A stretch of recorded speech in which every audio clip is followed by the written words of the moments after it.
ബിസ്മില്ലാഹിർ റഹ്മാനിർ റഹീം. പണ്ടൊക്കെ ഒരു പെണ്ണിനെ കെട്ടിക്കാൻ നേരത്തെ യോഗ്യത ചോദിക്കുമ്പോ പറയും ടൈപ്പ് റൈറ്റിംഗ് പഠിച്ചിട്ടുണ്ടായിരുന്നു. പിന്നെ ചോദിക്കും യോഗ്യത എന്ത്, 30 ഓതി തീർത്തതാണെന്ന് പറയും. പിന്നെ ചോദിക്കും അതിനപ്പുറത്തേക്ക് ഒരു യോഗ്യത എന്തെന്ന് ചോദിക്കുമ്പോ തയ്യലറിയാം, അതൊരു യോഗ്യതയായിരുന്നു. തയ്യല് ഒരു ബറക്കത്തുള്ള ജോലിയാണ്. ആദ്യം തയ്യല് നടത്തിയ മഹാൻ അബുൽ ബശ്റാദ് അലൈഹിസ്സലാം. ആദ്യം നൂല് നൂറ്റത് ഹബ്ബാ റളിയല്ലാഹു അൻഹു. അല്ലാഹു 1000 കൈത്തൊഴിൽ ആദം നബിക്ക് പഠിപ്പിച്ചിട്ടുണ്ടായിരുന്നു എന്ന് സയ്യിദുനാ റസൂലുള്ളാഹി.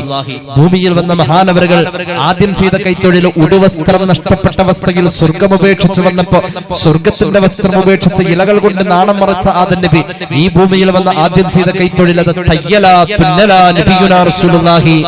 അത് ബറക്കത്ത. ഒരു വീട്ടിൽ സ്റ്റിച്ചിങ് പഠിച്ചിരിക്കണം, പെണ്ണ് അത് ചെയ്തിരിക്കണം, ആണുങ്ങളും ചെയ്യണം. ഒരു ഷർട്ടിന്റെ ബട്ടൺ പോയാൽ അതിന് ഭാര്യയെ വിളിക്കേണ്ടതില്ല. സ്വഹീഹുൽ ബുഖാരിയിൽ ഒരു ഹദീസിൽ തന്നെയുണ്ട്, അല്ലാഹുവിന്റെ ഹബീബ് വസ്ത്രം തുന്നിയിരുന്നു, അവിടുന്ന് വീട്ടു ജോലിയിൽ ഭാര്യയെ സഹായിച്ചിരുന്നു, അവിടുന്ന് ചെരുപ്പ് കഴുകിയിരുന്നു, വസ്ത്രം കഴുകിയിരുന്നു.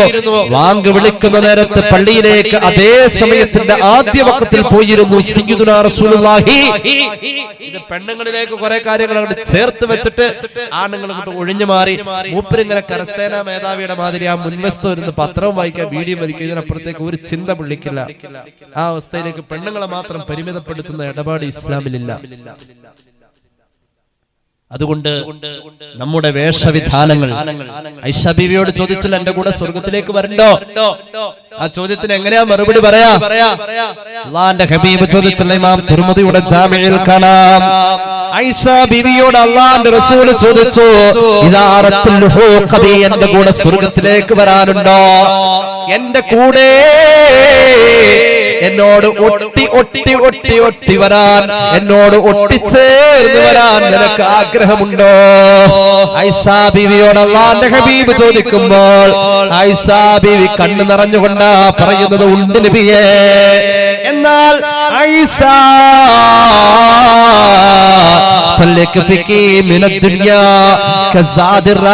ഒരു യാത്രക്കാരൻ യാത്രയിൽ കരുതുന്ന ഭക്ഷണം പോലെയുള്ളതാ ദുനിയാവ്, നീ പ്രതീക്ഷിക്കാവൂ.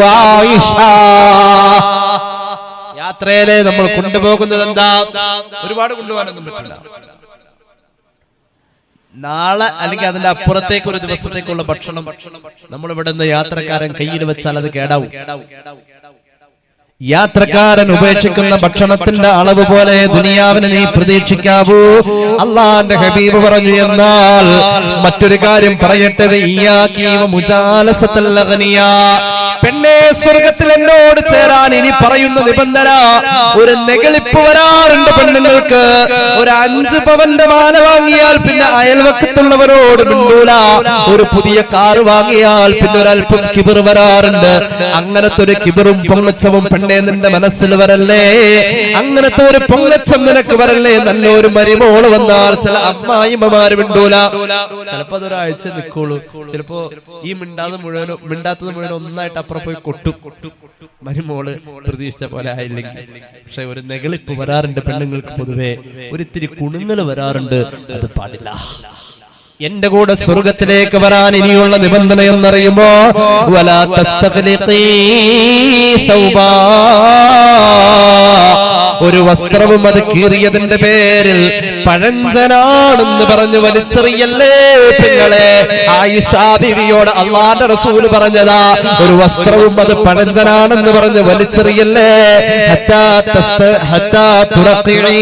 അതിൽ കണ്ടം വെച്ച് തുന്നിയിട്ടല്ലാതെ, അതിൽ കഷണം വെച്ച് തുന്നിയിട്ടല്ലാതെ ഒരു വസ്ത്രവും നീ പഴഞ്ചനാണെന്ന് പറഞ്ഞ് കീറിയതിന്റെ പേരിൽ വലിച്ചെറിയല്ലേ. നബിയുനാ റസൂലുള്ളാഹി സ്വർഗം തടയുന്ന കാരണമാത്, സ്വർഗം തടയുന്ന കാരണമാത്. ജീവിതത്തിൽ ഇങ്ങനെ കുറെ കാര്യങ്ങൾ വേണേ. കണ്ടാൽ സലാം പറയണേ.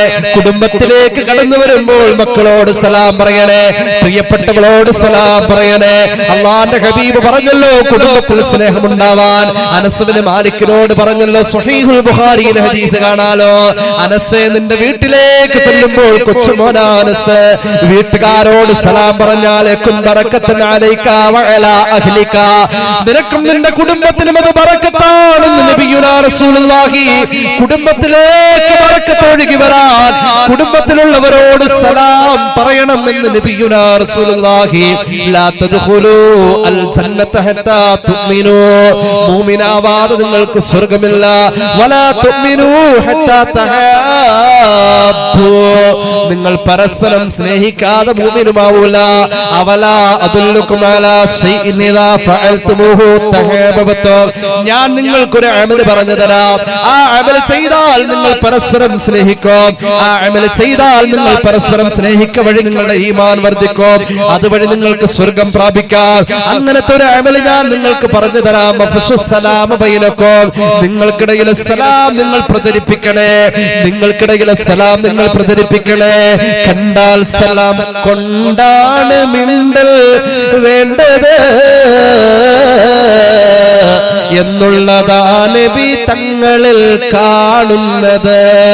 മിണ്ടിക്കഴിഞ്ഞ് സലാം പറഞ്ഞാൽ പിന്നത് അസ്ഥാനത്താണെന്നാണ് തുഹഫയിൽ ഉള്ളത്. സ്നേഹം പരസ്പരമിൽ വളർത്താൻ നല്ലതാ, അത് കാരണം ഈമാൻ ശരിക്കുറയ്ക്കുന്നതാ. ഈമാൻ ഉറച്ചവരോ കടക്കും സ്വർഗ്ഗമേ. ഇതുപോലെ തന്നെ ഹദീസ് കാണാം മുസ്ലിമിൽ. തുടങ്ങുന്നത് സുന്നത്താണ്, മടക്കല് വാജിബാണ്. എന്നാൽ വാജിബിനേക്കാൾ സുന്നത്തിന് കൂലി കൂടുതൽ ഉണ്ടെന്ന് ഇസ്ലാമിക കർമ്മശാസ്ത്രം പറയുന്നു. ആദ്യം സലാം പറയുന്നവരെ വല്ലാത്ത കൂലിയ.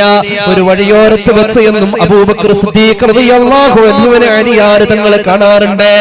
ഇരുവരും കാണുമ്പോൾ പ്രായത്തിൽ കുറഞ്ഞ അള്ളാന്റെ ഹബീബിനോടുള്ള അടുപ്പത്തിൽ ഒരൽപ്പം പുറകിൽ നിൽക്കുന്ന അബൂബക്കർ തങ്ങളെക്കാളും ഒരൽപ്പം പിന്നിൽ നിൽക്കുന്ന അള്ളാന്റെ ഹബീബിന്റെ ഔദ്യോഗികമായ കാര്യങ്ങളിൽ ചർച്ചകളിൽ പിന്നെ കടന്നു വരുന്ന അലിയാര് തങ്ങൾ കൊച്ചുമോനല്ലേ.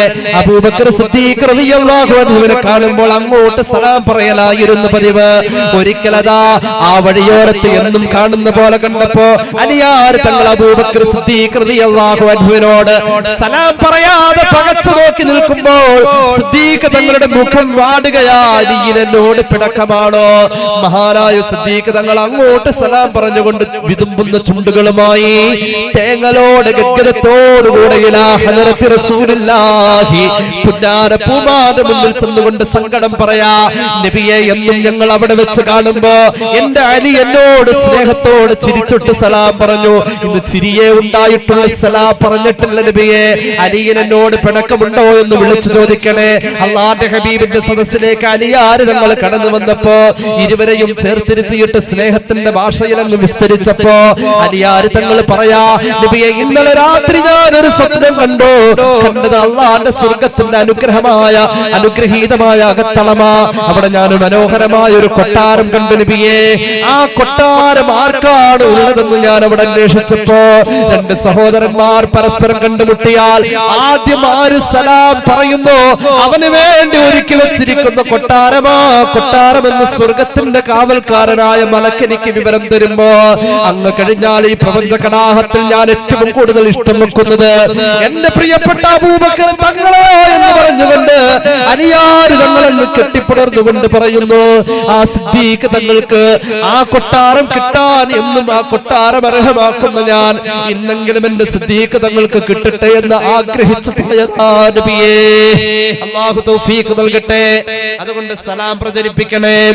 പ്രിയമുള്ളവരെ, തലമറച്ചുകൊണ്ട് നടക്കണേ. സഹോദരങ്ങളെ, തലമറച്ച് നടക്കാൻ നമുക്കൊരു തന്റെ ഇടം വേണം. എവിടെയും അങ്ങനെ വേണം. നിസ്കരിക്കാനെങ്കിലും അറ്റ്ലീസ്റ്റ് തലമറയ്ക്കാൻ ഒരു കർച്ചീഫിന്റെ തുണ്ട് കയ്യിൽ വേണേ. ജീവിതത്തിൽ ഇതൊക്കെ വേണമല്ലോ. എവിടെയാ നമ്മൾ രക്ഷപ്പെടാ എന്നത് അന്വേഷിച്ച് നടക്കേണ്ട ഒരു സ്വഭാവമാ നമുക്കുണ്ടാവേണ്ടത്. ആഖിറത്തിലേക്കുള്ള സമ്പാദ്യമാ. ഒരു കച്ചവടത്തിന് വന്നവരാ കച്ചവടത്തിന്റെ ലാഭമുണ്ടാക്കാനുള്ള പരമാവധി പരിശ്രമത്തിൽ വേണം തലമറച്ച് നടക്കണം. എന്തുകൊണ്ടെന്നറിയുമോ? അള്ളാന്റെ ഹബീബ് പറഞ്ഞു, തലമറച്ചുകൊണ്ട് ഒരാൾ ഒരു റക്അത്ത് നിസ്കരിക്കുന്നത് 70 റക്അത്തിന്റെ കൂലിയാ. തല മറച്ചുകൊണ്ട് ഒരു റക്അത്ത് നിസ്കരിച്ച, തല മറച്ചു ഒരു അസ്ർ നിസ്കരിച്ച 70 അസ്ർ നിസ്കരിച്ച കൂലിയാ. മലക്കുകളുടെ സാന്നിധ്യം ഉണ്ടാവും. തലമറക്കല് ഇബ്ലീസിന് വെറുപ്പുള്ളതാ. മഹാനായ ജിബ്രീൽ അലൈഹിസ്സലാത്തു വസ്സലാം ബദറിലേക്ക് തലപ്പാവ് കെട്ടിയ മലക്കുകളുടെ കൂടെ ഇറങ്ങി വരാ. ബദറിൽ ഇറങ്ങിയ മലക്കുകളൊക്കെ തലപ്പാവ് ധരിച്ചവരായിരുന്നു. ജിബ്രീലിന്റെ തലപ്പാവ് കറുത്ത തലപ്പാവായിരുന്നു. ഇബ്ലീസ് വെറുത്തുപോയി. അപ്പോൾ ജീവിതത്തിൽ ഇങ്ങനെ കുറെ മാറ്റങ്ങൾ ഞാൻ അവസാനിപ്പിക്കാം. മരിച്ച വീട്ടിലേക്ക് കടന്നു ചെന്നാൽ യാസീൻ ഓതാൻ അറിയുന്നവർ അത് ആവർത്തിച്ചു. ഒരു മരണാസന്നനെ യാസീൻ മരിച്ച വീട്ടിലേക്ക് ചെല്ലുമ്പോ പരമാവധി ഖുർആൻ ഓതണം. ഒരു മരണാസന്നനെ ഖുർആൻ ഓദിച്ച് കേൾപ്പിക്കണം. മരണാസന്നനായ മനുഷ്യന്റെ മുന്നിൽ 2 സൂറത്തുകൾ ഓതൽ പുണ്യമാണ്. ഒന്ന്, മരണാസന്നന് മരണത്തിന്റെ പെടച്ചലിൽ അയാള് ദാഹം കൊണ്ട് വലഞ്ഞു നിൽക്കുമ്പോ ആശ്വാസമായി ഓതി കേൾപ്പിക്കേണ്ടത് മരണാസന്നൻ കേൾക്കണം സൂറത്ത് റഅദ്. സൂറത്ത് റഅദ് ദാഹശമനമാണ്. രണ്ടാമത്തേത് സൂറത്ത് യാസീൻ. ഇസ്മായിൽ അൽ ഹഖ് അൽ ബറൂസവി റൂഹുൽ ബയാനിൽ പറയുന്നുണ്ട്, സൂറത്ത് യാസീന്റെ അക്ഷരങ്ങളുടെ ക്രോഡീകരണം ആ മനുഷ്യനിൽ പ്രചോദനം കൊടുക്കുന്നത് ലാ ഇലാഹ ഇല്ലല്ലാഹ് തെറ്റുകൂടാതെ ഉച്ചരിക്കാനുള്ള ഒരു ടെൻഡൻസിയാണ്, ഒരു പ്രേരണയാണ്, പ്രചോദനമാണ്. അങ്ങനെ കരുത്തു കൊടുക്കുക ലാ ഇലാഹ ഇല്ലല്ലാഹിലേക്ക് യാസീൻ. മരിച്ചോടത്ത് യാസീൻ ഓതണമെന്നല്ല പറഞ്ഞത്. ഫഖറഉ ഇൻദ മൗതാകും സൂറത്ത് യാസീൻ. നിങ്ങളിൽ മരണാസന്നന് യാസീൻ ഓതണമെന്ന് സയ്യിദുനാ റസൂലുള്ളാഹി. ഇസ്ലാമിനെ പരിഷ്കരിച്ചേ അടങ്ങൂ എന്ന് പറയുന്ന പരിഷ്കർത്താവ് ഈ ഹദീസ് കാണുന്നുവെങ്കിൽ അവനും പഠിക്കണം, അവനും ഓതണം യാസീൻ. മരണാസന്നന് യാസീൻ ഓതി കേൾപ്പിക്കണം. അവൻ യാസീൻ കേട്ട് മരിക്കണം. യാസീൻ കേട്ട് മരിക്കുന്ന മനുഷ്യന്റെ മുന്നിലേക്ക് യാസീനിലെ ഓരോ അക്ഷരങ്ങളുടെ കണക്കനുസരിച്ച് ഒരക്ഷരത്തിന് 10 മലക്ക് എന്ന കണക്കിൽ ലക്ഷക്കണക്കിന് മലക്കുകൾ അവന്റെ മരണനേരത്ത് അവിടെ സന്നിഹിതമാവുകയും മയ്യിത്ത് കുളിപ്പിക്കാനും ആ ജനാസയെ കഫൻ ചെയ്യാനും ജനാസ അനുഗമനത്തിലും ഖബറിലേക്ക് ഇറക്കി വെക്കാനും പിടിമണ്ണ് വാരിയിടാനും നിസ്കാരത്തിനും പ്രാർത്ഥനയ്ക്കും ആ മലക്കുകൾ അവന്റെ കൂടെയുണ്ടാകുമെന്ന് അല്ലാഹുവിന്റെ ഹബീബ് നബിയുനാ റസൂലുള്ളാഹി സ്വല്ലല്ലാഹു അലൈഹി വസല്ലം. മരണാസന്നന് മരണാനന്തരം യാസീൻ ഓതണം. ഇൻദ മൗതാകും എന്ന് പറഞ്ഞ അൽ മൗത അല്ലെങ്കിൽ മൗത എന്ന വാക്ക് മരിക്കുന്നതിന് മുമ്പ് മൻ ഹദറഹുൽ മൗതു മൻ മാത രണ്ടിനും സാധ്യമാണ്. മരിക്കുന്നതിന് മുമ്പും പറയാം മൗത എന്ന വാക്ക്. ഇന്നക ലാ തസ്മഉൽ മൗത, മരിച്ചോരങ്ങ് കേൾപ്പിക്കൂല എന്ന് സാധാരണ ചില ആൾക്കാർ ആയത്തോതി പറയാറുണ്ട്. അവർ പറയുന്നത് മരണശേഷമുള്ള മൗതയാണെങ്കിൽ രണ്ടിനും പറ്റും മൗത. ഫഖറഉ ഇൻദ മൗതാകും സൂറത്ത് യാസീൻ. മരിച്ചോടത്ത് കരച്ചിലുണ്ടാവാറുണ്ട്. എന്റെ പ്രിയമുള്ള സഹോദരിമാരോട് ഒരു ഉപദേശം പറഞ്ഞുകൊണ്ട് ഞാൻ അവസാനിപ്പിക്കാം. മരണവീട്ടിലെ മയ്യിത്ത് കാണൽ സുന്നത്ത് ഇല്ല. മയ്യിത്ത് കാണൽ സുന്നത്തില്ല, പക്ഷേ കാണാം, വെറും ജായിസ് മാത്രമാണ്. കാണൽ സുന്നത്തില്ല, ജായിസ് മാത്രമാണ്. കാണൽ സുന്നത്തുള്ളോടത്ത് പോലും തിരക്ക് പാടില്ലെന്ന് പുണ്യനബി സല്ലല്ലാഹു അലൈഹി വസല്ലം. കാണൽ സുന്നത്തുള്ളത് ഹജറുൽ അസ്വദ്. ഉമർ ഇബ്നുൽ ഖത്താബ് റളിയല്ലാഹു അൻഹു പരിശുദ്ധ ഹറമിൽ മഹാനവറുകൾ ഉംറയോ ഹജ്ജോ കർമ്മം നിർവഹിക്കാൻ പോകുന്ന നേരത്ത് പറയുന്നുണ്ട്, കയ്യൂക്കിന്റെ ബലത്തിൽ തിരക്ക് കൂട്ടുന്നോടത്ത് ഉമറേ നീ യോഗ്യത കാണിക്കാൻ പോവല്ലേ എന്ന് പുണ്യനബി സല്ലല്ലാഹു അലൈഹി വസല്ലം. ഹജറുൽ അസ്വദിന്റെ അവിടെ തിരക്ക് കൂട്ടിയിട്ട് മുത്തി വലിയ ശുജായി വരണമെന്നൊന്നും അതിനർത്ഥമില്ല. ഹജറിന്റെ മുന്നിൽ ചെന്ന് കൈ പൊക്കിയാൽ മതി, അത് സാക്ഷിയാ. ഞാൻ വിശദീകരിക്കുന്നില്ല. ഈ കൈ ഒന്ന് പൊക്കിയാൽ മതി, തൊട്ട് മുത്തി കിട്ടിയാൽ ഖൈർ, ഇല്ലേലോ ഒന്ന് കൈ പൊക്കിയാൽ മതി. സ്ത്രീകളോട് തവാഫ് ചെയ്യാൻ പറഞ്ഞത് അകന്ന് തവാഫ് ചെയ്യാനാ. ഉംറക്ക് പോയാൽ ഹജ്ജിന് പോയാൽ ഹജറുൽ അസ്വദ് കിട്ടിയില്ലെങ്കിൽ ആകെ പോയി എന്ന ആൾക്കാരുടെ ഒരു നിലപാട്. അങ്ങനെയൊന്നുമില്ല. ഹജറുൽ അസ്വദ് കിട്ടിയാൽ ഖൈർ, പക്ഷേ അവിടെ പോയി അപകടം വരുത്തി വെച്ചാൽ അള്ളാന്റെ ഹബീബിന്റെ ശഫാഅത്ത് കിട്ടുമെന്ന് നോക്കണം. കാരണം റസൂലുള്ളാഹി തിരക്ക് കൂട്ടുന്നോടത്ത് ഹറാമിയത്ത് വരില്ലേ, ഇടിച്ചു കയറുന്നോടത്ത് ആണും പെണ്ണും കൂടിക്കലരലിന്റെ ഹറാമിയത്ത് വരുന്നുണ്ട്. അത് വരാതെ സൂക്ഷിക്കണമെന്ന് ഏത് ഇൽമിലും പറഞ്ഞിട്ടുണ്ട്. ഇഖ്തിലാത്തുൻ നിസാഇ ബിർരിജാൽ തന്നെയാണ് പെണ്ണ് പള്ളി പോകുന്നതിന്റെ വിധി പറയുന്നോടത്ത് കർമ്മശാസ്ത്രം അത് പാടില്ലെന്ന് പറയാൻ പറഞ്ഞ ഞാൻ ആ രീതിയിൽ മസലകൾ അങ്ങനെയാ. മരിച്ചോടത്തൊരു തിരക്കുണ്ട്. മരിച്ചോടത്ത് ഖബറിലേക്ക് വെച്ചാലും പിന്നെയും ഒരു കാണിക്കണ പരിപാടി ഉണ്ട്. മയ്യത്ത് കാണൽ സുന്നത്തില്ല, കാണാം, പക്ഷേ വെറും ജായിസ്. കാണാം, ഞാനൊരു ചായ കുടിക്ക എന്നത് യാതൊരുവിധ നിർബന്ധമുള്ള കാര്യമല്ല. വേണമെങ്കിൽ കുടിക്കാം. വേണമെങ്കിൽ കുടിക്കാം, വെറും ജായിസായ ഒരു കാര്യത്തിന്റെ പേരിൽ ഹറാം സംഭവിച്ചാൽ ആ ജായിസും ഹറാമാണ്. മയ്യിത്തിനെ സംബന്ധിച്ച്, മയ്യിത്ത് കാണുന്നതിനെ സംബന്ധിച്ച് തുഹ്ഫയിൽ പറയുന്നത്, ഖൽയൂബിയിൽ പറയുന്നത്, ഒരു മനുഷ്യൻ മയ്യിത്തിനെ കാണൽ ആവശ്യമുണ്ടെങ്കിൽ ആവാം എന്നാണ്. അതായത് കുളിപ്പിക്കുന്ന നേരത്ത് കുടുംബക്കാരന് പോലും കാണുന്നതിൽ ലിമിറ്റ് വെച്ചിട്ടുണ്ട്. വെള്ളം ചേരുന്നോ എന്ന് നോക്കലാണ് ഒരു ആവശ്യമായി ഫുഖഹാ പറഞ്ഞിട്ടുള്ളത്. വെള്ളം ചേരൽ മയ്യിത്ത് കുളിയുടെ നിർബന്ധമായ ഒരു കാര്യമാണ്. അതിനുവേണ്ടി മയ്യത്തിലേക്ക് രൂക്ഷമായി നോക്കാം. മയ്യത്തിന്റെ ഔറത്ത് എന്ന് പറയുന്ന ഭാഗത്തേക്ക് നോക്കൽ ഹറാമാണ്. അന്യ പെണ്ണിന് അന്യ ആണ് ഔറത്ത് തന്നെയാണ്. അല്ലെങ്കിൽ ആ രീതിയിൽ നമുക്ക് വിലക്കപ്പെട്ട രീതിയിൽ അന്യ പെണ്ണ് അന്യ ആണിന് ഔറത്താണ്. ഒരു മയ്യത്തിലേക്ക് കാരണമില്ലാതെ നോക്കൽ കറാഹത്താണ് തുഹ്ഫ. എന്നാൽ വലാ യൻദുറുൽ ഗാസിലു മിൻ ബദനിഹി ഇല്ലാ ഖദറൽ ഹാജ അൻ യുക്റഹു നദറുൽ സായിദി അലാ ദാലിക വയഹ്റുമു നദറുൽ ഔറാ ഖൽയൂബി. അന്യ ആണ് അന്യ പെണ്ണ് എന്ന പരസ്പരം ഔറത്താകുന്ന ഇടം മയ്യിത്ത് കാണുന്നോടത്ത് സൂക്ഷിച്ചേ പറ്റൂ. തൊട്ടാൽ ഒളൂ മുറിയുന്നവർ പോലും വലിയൊരു ബന്ധം സ്ഥാപിച്ചുകൊണ്ട് മയ്യിത്ത് കാണുന്നിടത്തേക്ക് ഇടിച്ചു കയറുന്ന ഒരു അവസ്ഥ ഉണ്ട് എങ്കിൽ എന്റെ പ്രിയമുള്ളവരെ കുറെ സൂക്ഷിക്കേണ്ടിയിരിക്കും. നാം അറിയാതെ ഹറാമുകൾ കടന്നു വരുന്ന രംഗങ്ങൾ, പെണ്ണുങ്ങൾ അലമുറയിട്ട് കരഞ്ഞുകൊണ്ട് മയ്യിത്തിനെ കേടുവരുന്ന രീതിയിൽ, മയ്യിത്തിനെ സാരമായ ആഖിറത്തിലേക്ക് ബാധിക്കുന്ന രീതിയിൽ പെണ്ണുങ്ങളും മരിച്ച വീട്ടിൽ പല നിലക്കുള്ള കോലാഹലങ്ങൾ കാണിക്കാറുണ്ട്. പുണ്യനബി പഠിപ്പിച്ചല്ലോ, സ്വഹീഹുൽ ബുഖാരി, സ്വഹീഹ് മുസ്ലിം, മൻ നീഹ അലൈഹി യുഅദ്ദബു ബിമാ നീഹ അലൈഹി. ഒരു മയ്യിത്തിന്റെ മേൽ അട്ടഹസിച്ച് കരയുന്നോടത്ത് ആ മയ്യിത്തിനെ അത് ദോഷകരമായി ബാധിക്കുമെന്ന് പുണ്യനബി സല്ലല്ലാഹു അലൈഹി വസല്ലം. നമ്മുടെ ആളുകൾ മനസ്സിലാക്കിയത്, മരിച്ചിട്ട് 4 ആള് കരഞ്ഞില്ലെങ്കിൽ, ഒരു മരിച്ച വീട്ടിൽ ആങ്ങളെ വന്നപ്പോ പെങ്ങള് മരുമോള വീട്ടിൽ നല്ലോണം അണിഞ്ഞൊരുങ്ങി കന്താടി ഒരു മരിച്ച വീട്ടിൽ എങ്ങനെയാണോ അതിനെന്താ ഞാൻ ഇത്ര നേരം കരയാറുന്നല്ലോ എന്ന് പറഞ്ഞത്. പെണ്ണുങ്ങൾ മനസ്സിലാക്കും, ഇദ്ദേഹം പറഞ്ഞു വെക്കും, ഞാൻ മരിച്ച എനിക്ക് വേണ്ടി കരയാനും കൂടി ആരുമില്ലല്ലോ എന്ന് പറയും. അപ്പൊ ഓർക്കും ഇങ്ങനെ മരിച്ച ആദ്യത്തെ പരിപാടി കരയില്ല, അന്ന് അത് കഴിഞ്ഞിട്ടുള്ള ബാക്കി കാര്യം. മരിച്ചോടത്ത് കരയാം എന്നതിന് പോലും നാവ് കൊണ്ടുള്ള കരയലല്ല, ഖൽബ് കൊണ്ടുള്ള, കണ്ണുകൊണ്ടുള്ള കരയല. നാവ് കൊണ്ട് അലറി വിളിച്ച് കരയരുത്. നാവ് കൊണ്ട് നമ്മൾ എന്തിനാ കരയണത്? നമുക്ക് കിട്ടിയതൊക്കെ നിന്നുപോയി എന്നോർത്ത കരയുന്നത്. അല്ലാതെ ആ പോയ മനുഷ്യൻ ഇനിയുള്ള ലോകം ഭീകരമാകുമോ എന്ന് പേടിച്ചല്ല നമ്മൾ കരയണത്. നമുക്ക് കിട്ടിയത്, ഇന്നാളെ ഒരാൾ പറഞ്ഞു, 2 അടങ്ങായ അരിയുടെ ചോറ് ഒറ്റരിപ്പിൽ നിന്ന മനുഷ്യനാണല്ലോ കിടക്കണു അങ്ങനെ പറഞ്ഞാ കരയണത്. ആളുടെ വസ്തുക്കൾ പറഞ്ഞങ്ങനെ കരയണം. ആളിൽ നിന്നും കിട്ടിയത് ഇനി എനിക്കാരാ. അല്ലാതെ ആ പോണ ആള് കബറില് മുൻകറിനെ നക്കീറിനെ കാണാൻ പോകുന്നത് ഓർത്തല്ല നമ്മൾ കരഞ്ഞു.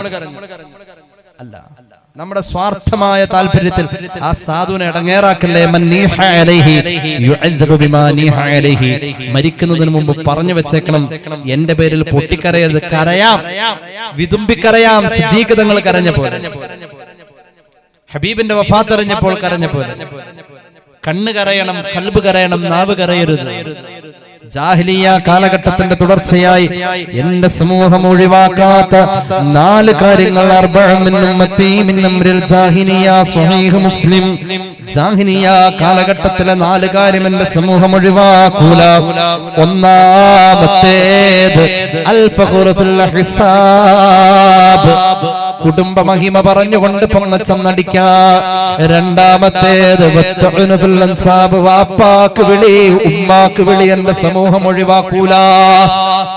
അങ്ങോട്ട് പറ ഉസ്താദേ, അയാൾ എപ്പോഴും എന്നെ വാപ്പാക്ക് വിളിക്കും. അത് വേണ്ട, അത് നല്ല സംസ്കാരമല്ല. ഭാര്യയോട് സ്നേഹമുണ്ട്, പക്ഷെ വാപ്പാക്ക് വിളിയിൽ ഒരു കുറവില്ല. വാപ്പാക്ക് വിളി എന്റെ സമൂഹം, വാപ്പാക്ക് വിളി എന്റെ സമൂഹം ഒഴിവാക്കൂല. മൂന്നാമത്തേത് ജോത്സ്യനെ സമീപിക്കാം. ശകുനത്തെ കുറിച്ചുള്ള ആലോചന, പൂച്ച വട്ടം ചാടിയാൽ ഇന്നത്തെ ദിവസം പോക്കാം. 1-ാം തീയതി വന്നാൽ അയാള് വീട്ടിൽ കയറിയ പിന്നെ പറ്റൂല. ആ രീതിയിൽ നമുക്ക് ശകുനത്തെ കുറിച്ചുള്ള ശകുനം നോക്കുന്ന സ്വഭാവം അത് പാടില്ല, ജാഹിലിയത്താണ്. 4-ാമത്തേത് വന്നിയാഹ, മരിച്ചോടത്ത് അലറിക്കരയുന്ന പെണ്ണെ, അത് ജാഹിലിയത്താണെന്ന് ഖാല റസൂലുള്ളാഹി.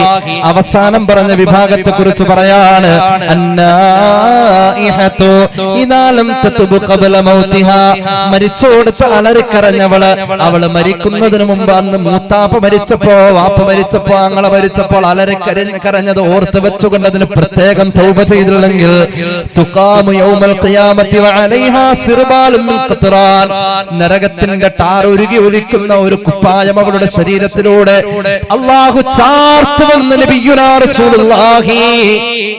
അതുകൊണ്ട് മരിച്ചോടത്ത് വാ വിട്ട് കരയല്ലേ, മരിച്ചോടത്ത് നമ്മൾ ഖുർആൻ പാരായണം ചെയ്തുകൊണ്ട് കണ്ണിങ്ങനെ ഒലിച്ചിറങ്ങിക്കോ, വിതുമ്പിക്കോ വിതുമ്പിക്കോ, അത് പറ്റും.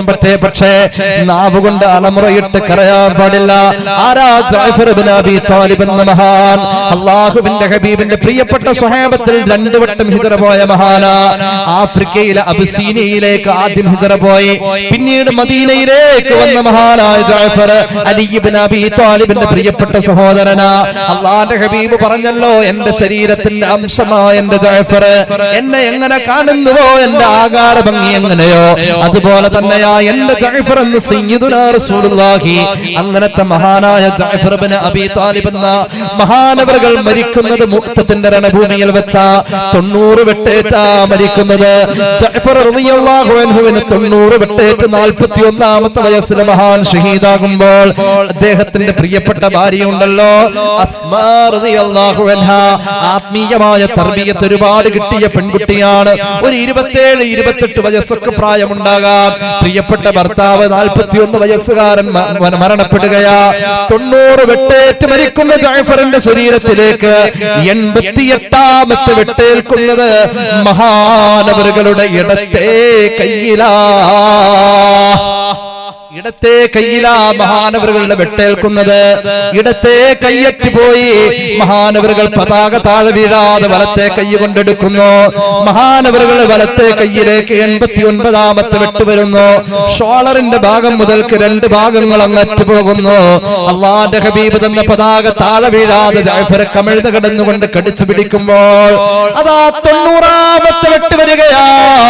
90ാമത്തെ വെട്ട് വന്നപ്പോൾ മഹാനായ ജഅഫർ ഇബ്നു അബീ ത്വാലിബ് റളിയല്ലാഹു അൻഹു ലഫാസാബത്തുഹു ദർബത്തുൻ ഖാലിഫത്തുൻ ശതറത്തുഹു ശതറത്തൈൻ. ജഅഫർ ഇബ്നു അബീ ത്വാലിബ് 2 പിളർപ്പായേ.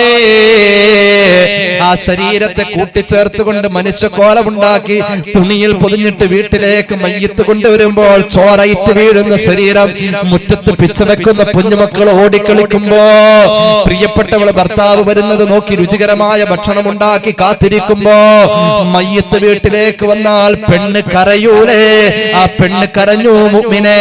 ആ പെണ്ണ് കരഞ്ഞപ്പോൾ വാവിട്ട് കരഞ്ഞു പോയി. 41 വയസ്സുകാരന്റെ മയ്യത്ത് വീട്ടിൽ വന്ന നേരം ഇങ്ങനെ ഒരു പ്രതീക്ഷയോടുകൂടെ പ്രിയപ്പെട്ടവളെ കാത്തിരിക്കുന്നോടത്തേക്ക് മയ്യത്ത് കൊണ്ടുവന്നതിന്റെ ഭീകരമായ രൂപം കൊണ്ട് വാവിട്ട് കരഞ്ഞോടത്തേക്ക് അല്ലാഹുവിന്റെ ഹബീബിന്റെ മുന്നിലേക്ക് സ്വഹാബി വന്നുകൊണ്ട് പറയാ, നബിയേ ജഅഫറിന്റെ പെണ്ണുങ്ങൾ കരയാണ് നബിയേ. ആരാ? ജഅഫർ. അല്ലാഹുവിന്റെ ഹബീബ് പറഞ്ഞല്ലോ, ലഖദ് റഅയ്തു ജഅഫറൻ ഫിൽ ജന്നത്തി ലഹു ജിനാഹാനി മുദറജാനി ബിദ്ദിമാ. രക്തത്തിന്റെ കളറുള്ള 2 ചിറക് കൊണ്ട് എന്റെ ജഅഫർ സ്വർഗ്ഗത്തിൽ പാറി നടക്കുന്നത് ഞാൻ കണ്ടു. നബി മുഹമ്മദ് മുസ്തഫ ജഅഫറിന്റെ വഫാത്ത് പറയാൻ വേണ്ടി സ്വഹാബി അല്ലാഹുവിന്റെ ഹബീബിന്റെ മുന്നിലേക്ക് വരുമ്പോ വാതിലിന്റെ വിടവിലേക്ക് കിതച്ചോടി വരുന്ന സ്വഹാബി എന്ത് പറയാനെന്നറിയാൻ വേണ്ടി വാതിലിന്റെ വിടവിലേക്ക് ഞാൻ എന്റെ മുഖം ചേർത്ത് വെച്ച് ഞാൻ നോക്കിയപ്പോ ആ സമയത്ത് ഞാൻ കണ്ടത്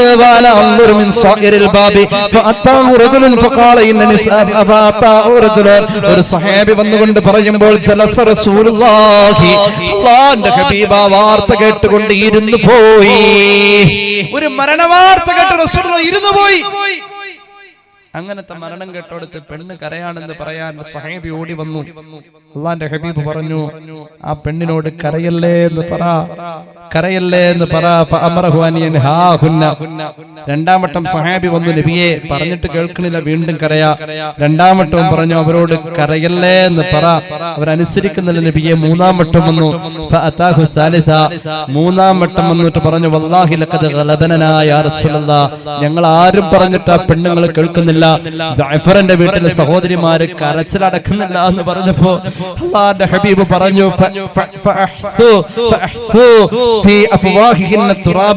കരയുന്ന പെണ്ണിന്റെ വായിലേക്ക് മണ്ണ് വാരി നിറച്ച് കരച്ചിൽ നിർത്തി സഹബ ഖാല റസൂലുള്ളാഹി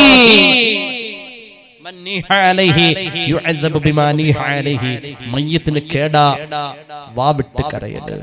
അല്ലാഹു കാത്തുരക്ഷിക്കട്ടെ. അതുകൊണ്ട് ജീവിതത്തിൽ നാം കാണുന്ന യാഥാർത്ഥ്യങ്ങളിലേക്ക് ആത്മീയമായ ഒരു ചിന്തയോടുകൂടി സഞ്ചരിച്ചാൽ അത് അമലാക്കാൻ കഴിയും. കുടുംബ ബന്ധങ്ങൾക്ക് സ്ഥാനം കൊടുത്ത്, മഹല്ലിന് സ്ഥാനം കൊടുത്ത്, വ്യക്തിബന്ധങ്ങൾക്ക് സ്ഥാനം കൊടുത്ത് ശാശ്വതമായ വഴക്ക് പിണക്കങ്ങൾ ഒരിടത്തും പാടില്ല എന്ന ബോധത്തോടുകൂടി അത് ഞാൻ അടുത്തുള്ള അജ്നുമ പൊരുത്തപ്പെടിക്കാം. അങ്ങനെ ചിന്തയെ പാടില്ല. എല്ലാ കറകളും കഴുകിക്കളഞ്ഞ് ഞാൻ തയ്യാറായി നിൽക്കുന്നു എന്ന ബോധം, മരണത്തെ പ്രതീക്ഷിക്കുന്ന ബോധം ഓരോ നിമിഷവും നമ്മുടെ ഉള്ളിലുണ്ട് എങ്കിൽ, എന്റെ പ്രിയമുള്ളവരെ, ഒരു മനുഷ്യന് ഹറാമ് ചെയ്യാൻ ഇന്ന് സിനിമ കാണാൻ പോവേണ്ടതില്ല. TV കാണൽ ഹറാം എന്നുള്ള വയതൊക്കെ തീർന്നു എന്നാണ് എനിക്ക് തോന്നുന്നത്. ആൻഡ്രോയിഡിന്റെ നീല വെളിച്ചത്തിൽ നമ്മളുടെ കാമക്കേളികൾ മുഴുവൻ കാണിക്കാൻ കിട്ടുന്ന അവസരമായി ഓരോ മനുഷ്യനും ഏകാന്തത ആഗ്രഹിക്കുന്ന ഒരു കാലം. ഞാൻ അവസാനിപ്പിക്കാം. ഇബ്നു മാജ അവിടുത്തെ സുനനിൽ പറഞ്ഞ ഒരു ഹദീസ് കൂടി പറഞ്ഞിട്ട് ഞാൻ അവസാനിപ്പിക്കാം. ഒരു മനുഷ്യൻ അവന്റെ സ്വകാര്യത ഇഷ്ടപ്പെടുന്ന ഒരു കാലായത്. പണ്ടാണ് പേരക്കുട്ടികൾ വിരുന്നിന് വന്ന ഓടിക്കളിക്കുന്ന മാവേക്കറിൽ ഊഞ്ഞാലകെട്ടിൽ കൊളുത്തിച്ചാടലൊക്കെ ഉണ്ടായത്. ഇന്ന് പേരക്കുട്ടി വിരുന്നിന് വന്ന ഓടിച്ചു വിടില്ല. കാരണം ആ മൂലക്ക് ഈ മൂലക്കൊക്കെ പോയിരുന്ന ഇങ്ങനെ തോണ്ടല. അങ്ങനെയാണ് ആ ഒരു അവസ്ഥയിലേക്ക് നമ്മൾ പരിമിതപ്പെട്ടു. രാത്രി 1:30 മണിയായപ്പോ സ്പെഷ്യൽ ടൂൺ മൊബൈലിൽ റിംഗ് ചെയ്തു. ഭാര്യയുടെ മെസ്സേജ് വരുമ്പോഴാ സാധാരണ ആ റിംഗ് ടൂൺ വരാം. ഭർത്താവ് നോക്കി, ഇതെന്തോന്നാ ഇപ്പൊ രാത്രി 1 മണിക്ക് ഇവിടെ മെസ്സേജ് ചെയ്തിരിക്കുന്നത്. നോക്കിപ്പോ എന്താ, വാട്സാപ്പിൽ ഭാര്യ എഴുതിയിരിക്കുക, ഇത്തിരി അങ്ങോട്ട് നീങ്ങിക്കിടക്കും മനുഷ്യ, ചൂടെടുത്തിട്ട് പാടില്ല. ആ കാലഘട്ടത്തിലാണ് നമ്മൾ ജീവിക്കുന്നത്. അത്രത്തോളം മനുഷ്യർ ഏകാന്തതയെ ഒന്ന് ഒറ്റയ്ക്കിരിക്കാൻ ഇഷ്ടപ്പെട്ടിരുന്നവരുണ്ട്. तन्हाई के सब दिन तन्हाई के सब रातें अब होने लगे उनसे खलवत में मुलाकातें ഏകാന്തമായ എന്റെ പകലുകൾ, ഏകാന്തമായ എന്റെ രാവുകൾ, ആ ഏകാന്തതയിൽ ഞാൻ ഒറ്റയ്ക്കിരിക്കുമ്പോൾ എന്റെ മുന്നിൽ അവിടുത്തെ വരാറുണ്ട്. ആരാണ് അവിടുത്തെ? നബിയുനാ റസൂലുള്ളാഹി.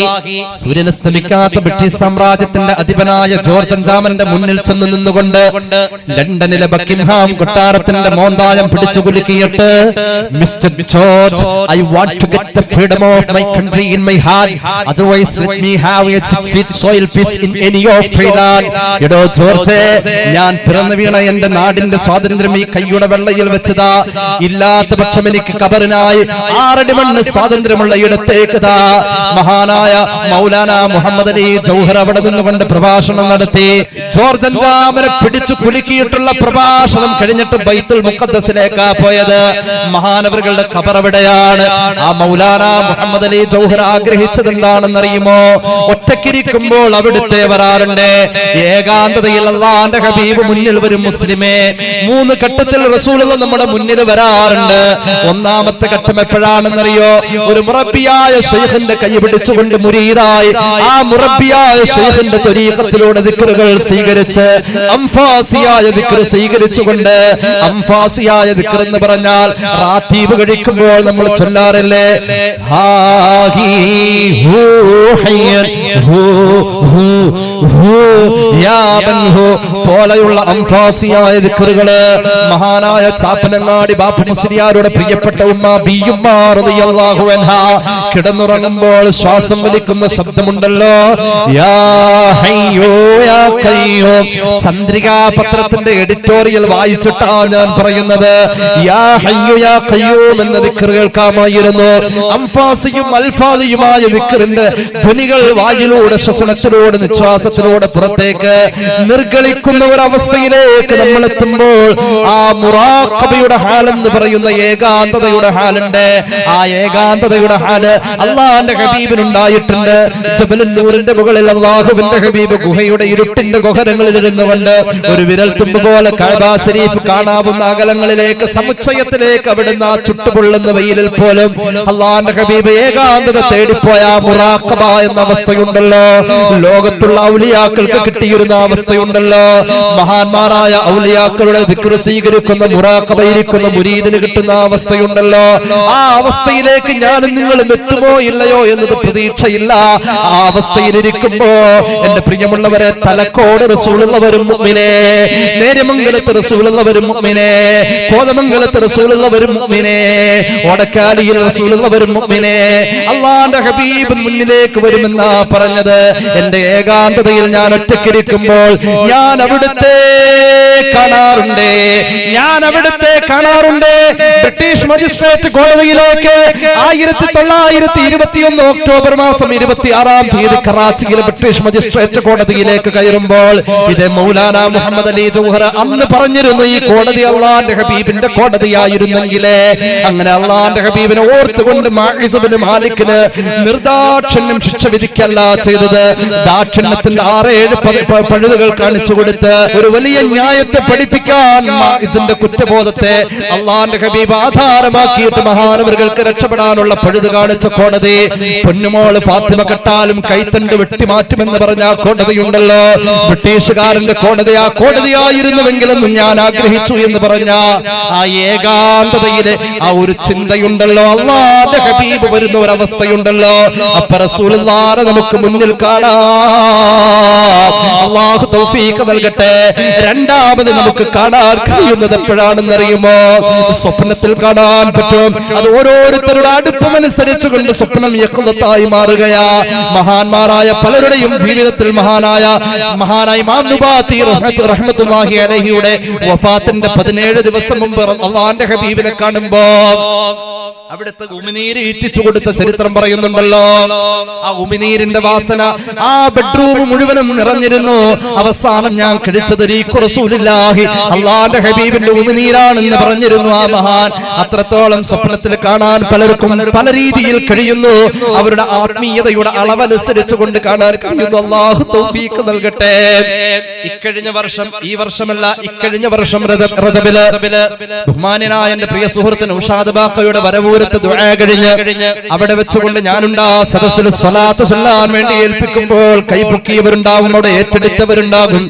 അന്ന് സ്വലാത്ത് ചൊല്ലാൻ ഒരു സഹോദരി ഏറ്റെടുത്തു പോയി. 7 ലക്ഷം സ്വലാത്ത് ചൊല്ലിയിട്ടായി റജബ് 23-ന് വരവൂർ ഉറൂസിന് വേണ്ടി ആ സഹോദരി വരുന്നത്.